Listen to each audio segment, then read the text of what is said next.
Kont taf li 1% tal-irġiel jinstab li jkollhom kanċer fis-sider.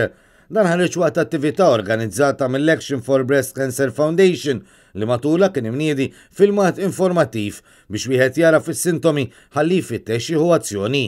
Fl-attività taħt il-patroċinju tal-President ta' Malta George Vella, iċ-chairperson tal-Fondazzjoni Esther Sant spjegat li kull sena jirriżultaw madwar 300 każ ta' persuni li għandhom din il-marda.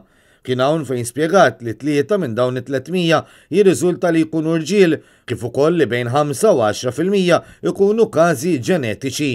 Minnaħa tiegħu l-President ta' Malta qal li fl-aħħar snin huma ħafna dawk li aċċettaw l-istedina li qed issirilhom biex jagħmlu t-testijiet relatati mal-ġlida kontra dan il-kanċer u dan il-fatt ikompli jagħmlilna aktar kuraġġ għax hemm bżonn ta' aktar kuxjenza biex il-kanċer jinqabad kmieni kemm jista' jkun. Il-President ta' Malta kompla li l-qraba tal-pazjenti ikunu involuti ħafna f'każijiet bħal dawn, kif koll il-pajjiż illum sar kapaċi jeleb aktar l-istigma li ġib miegħu din il-marda. Il-filmat imniedi u magħmul mit-testimonjanzi ta' persuni li rnexxilhom jelbu il-kanċer fis-sider u anke minn ta' professjonisti li jgħinu lil vittmi u lil dawk qrib tagħhom.